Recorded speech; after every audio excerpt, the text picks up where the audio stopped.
What is up, you guys? Nick from the Lost River Drive-In coming at you live tonight to talk to you about my top 10 horror movies of all time.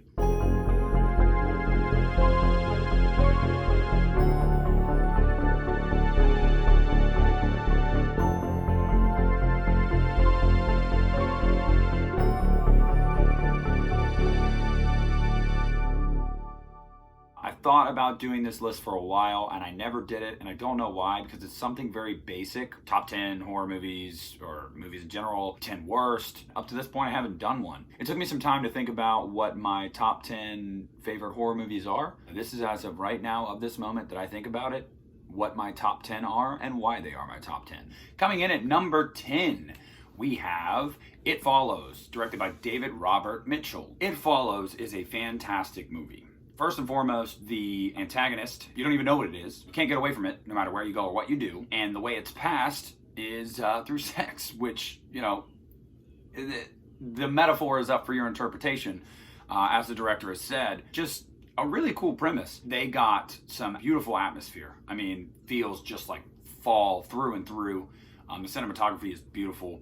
The score, that synth score by Disaster Piece. Oh my God, inject that straight into my veins. That is incredible. Love it. That title track. Oh, just perfect. Love it. Yeah, I just thought It Follows was a really, really well-made movie, really well acted. Very original. It was a very original idea, and it's just beautiful to look at, beautiful to listen to, and it's just a ride, man. I love the movie, so that comes in at number 10. Still bummed that we haven't gotten any news about the sequel that he said he was preparing called Follow It. Would be like a prequel, you know, telling us the origins of It. So coming in at number 9 is It Chapter 2. Yes, It Chapter 2. Not Chapter 1. What? Oh my God. Blasphemy. Well, hear me out. I love both of them. I read the book.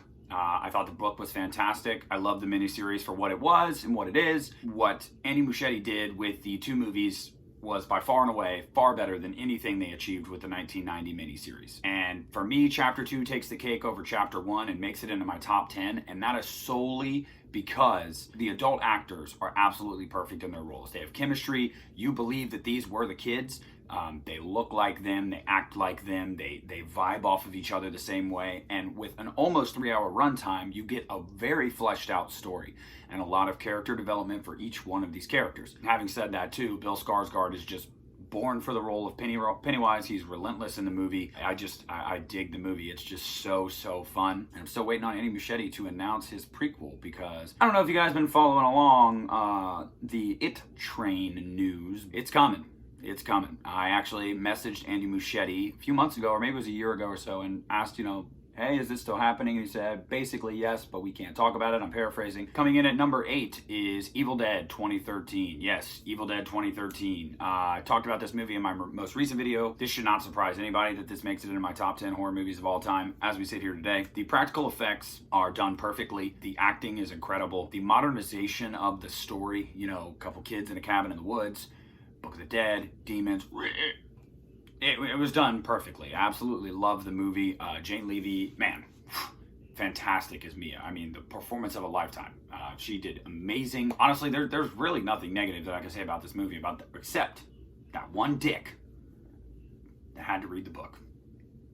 I mean, come on, dude. Come on. No sane person would be, you know, scribbling to get these letters and be like, oh, I'm going to say it out loud, even though the book tells you not to. God, he's such a dick. But yeah, Evil Dead 2013, love it. That whole climax with the blood rain and the demon coming up. Awesome. Awesome. And the whole part with Jane Levy's best performance in this movie is when she's in the cellar, and the creepy shit she says and the way she acts, and oh, awesome. Then at number 7, my favorite Evil Dead movie, Evil Dead 2. Yes, or I should say Evil Dead 2, Dead by Dawn. Dead by Dawn, Dead by Dawn. Evil Dead 2 comes in at number 7 because it's just awesome. Bruce Campbell is fantastic in the role as Ash. He was born for it. Henrietta in the cellar, nightmare fuel for eternity. If you've seen the movie, you will never forget about Henrietta, that bitch. You have one of the most iconic scenes in horror history with Ash's hand turning all evil and attacking him. It was just so original and so hokey, but in like an endearing way, and it was done really, really well. And it's just a classic, man. It's a classic. It is evil. It's the Evil Dead on steroids. More money, taking it more seriously. My favorite Evil Dead movie, and my 7th favorite horror movie of all time. Coming in at number 6 is Michael Dougherty's Trick or Treat. It is a fall classic, all the way down to the aesthetics, the themes.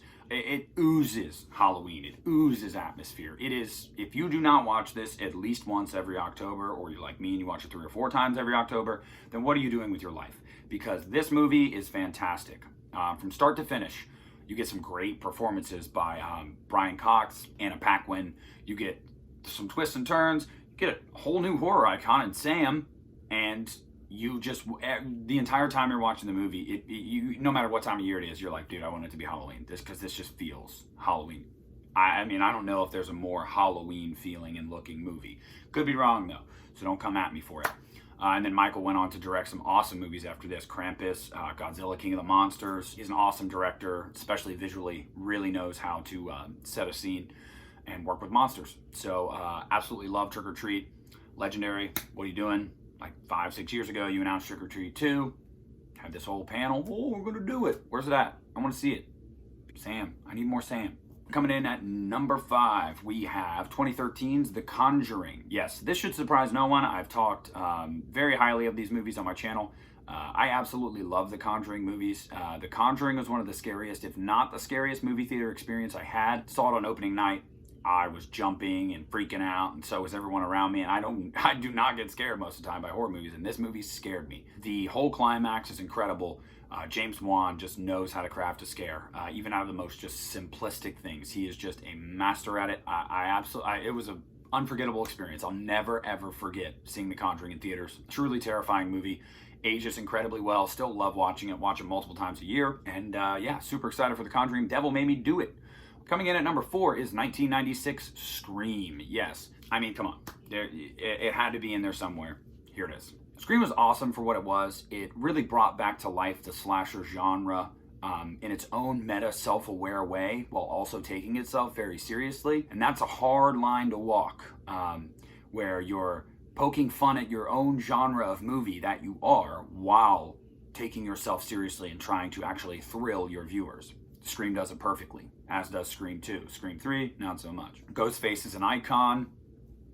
Neve Campbell as Sidney Prescott is a scream queen and a badass. I'm sorry, I love me some Laurie Strode, but Neve Campbell could kick her ass. Let's just call it like it is.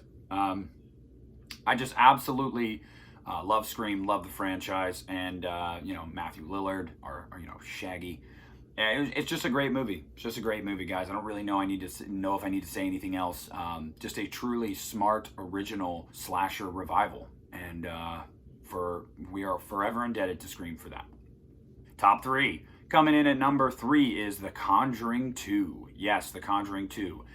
The Conjuring 2 is higher than The Conjuring? Yes. Do I find The Conjuring 2 scarier than The Conjuring? No. The Conjuring is a scarier movie than The Conjuring 2. Having said that, The Conjuring 2 still did scare me in theaters, but why do I put The Conjuring 2 higher? The Conjuring 2 is a better movie in my opinion. I think there is more depth to the characters. There's more going on outside of just your haunted house setting. You have Ed and really just Lorraine Warren dealing with her literal demon and how it's affecting her life and her work, and then coming into play with the haunted house setting. And on top of that, you have is this real? Is it a hoax? There's a lot more emotion, and the stakes are higher in this movie, and I think that it lends itself to the story in such a great way that sometimes you can get some of that drama and crisis, and it can weigh a movie down. This does not. This helps the movie out. I absolutely love The Conjuring 2. One of my favorite horror movies of all time. And again, James Wan, just a mastermind, a mastermind. Cannot wait for his next film. Number 2 is Dr. Sleep. Yes, Dr. Sleep makes it all the way up to number 2. And I mean that, because when I saw this movie in theaters, I was blown away. And then when I got it on Blu-ray and watched the 3-hour unrated director's cut with 30 extra minutes, The story is so fleshed out. The acting is amazing. Ewan McGregor as Danny Torrance, you could not have cast someone better. And he delivered one of the best performances I've ever seen him give, if not the best. And the best part about Dr. Sleep is it acknowledges itself as a sequel to The Shining, but it does not lean into that too hard. It is its own movie. There is not too much nostalgia thrown in your face, and there's not all of this heavy reliance on, oh, remember? No. Not until you get to the climax is that really a part of the film and the story, but it's so organic in how they get to where they go to in the climax and how it all unfolds. And I mean, it's amazing. It's amazing. Going back to the Overlook Hotel and them recreating the sweeping shots over the lake and up the mountains with, oh my God. Bam, bam, bam, bam. Yeah. I don't know what else to say about it. Dr. Sleep is fantastic. If you have not seen it, you've got to watch it. It is an incredible movie. And then number one, to nobody's surprise, is Teletubbies. Nah, come on, you know number one. It's Halloween. Halloween is my favorite movie of all time. Not just my favorite horror movie, but it also happens to be my favorite horror movie of all time. I guess I should have said that in reverse, but whatever.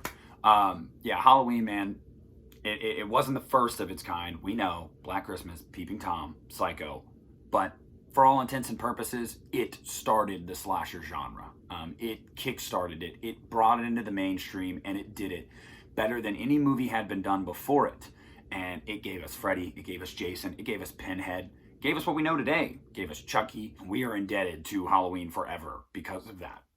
And so yeah, Halloween at number one. So that's my list, guys. If you hate it, awesome. We all have our opinions. If you love it, even better. Let me know you love it. Go ahead, comment, like, subscribe. Come on, guys. You know, so if you haven't subscribed to the channel, please do. I'm uploading content weekly. We have accounts on all social media platforms. On top of that, pretty soon here, we're going to start up some merch. Yes, some merchandise. So you can get some Lost River Drive-In swag. So that's it, guys. I hope you enjoyed my list. Next week, I will be talking about the 10 worst horror movies I've ever seen. Think of the Lost River Drive-In. Pulling out.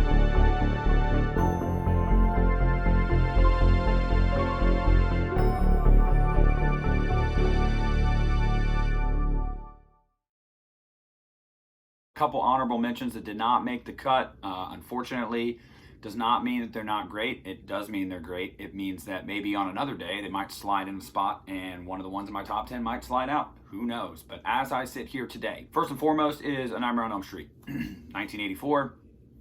Goes without saying. Wes Craven created a masterpiece with that movie, which spawned one of the big three.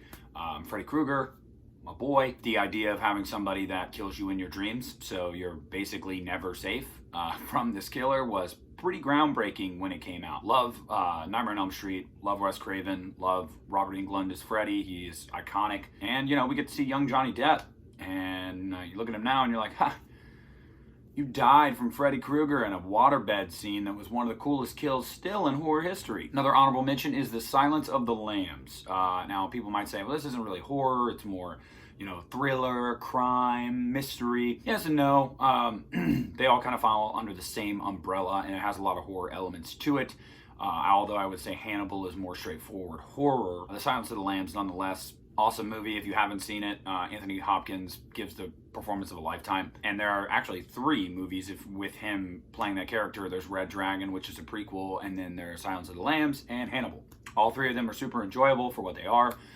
So if you haven't seen it, check it out. And then the last honorable mention is Hereditary. This is a movie that is surprising to me because I was not a fan of Midsommar. It was a little, I don't know, I don't want to get into Midsommar, but overall, Hereditary surprised the hell out of me because I did not expect to like it just because there was so much hype, and I was like, yeah, we'll see.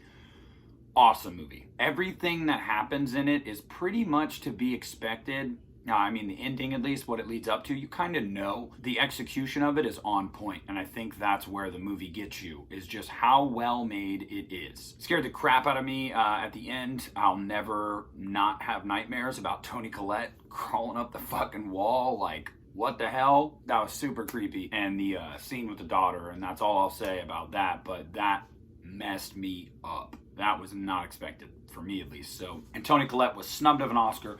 We know it. You know it. Shame on you. Shame on you. She turned in the performance of a lifetime.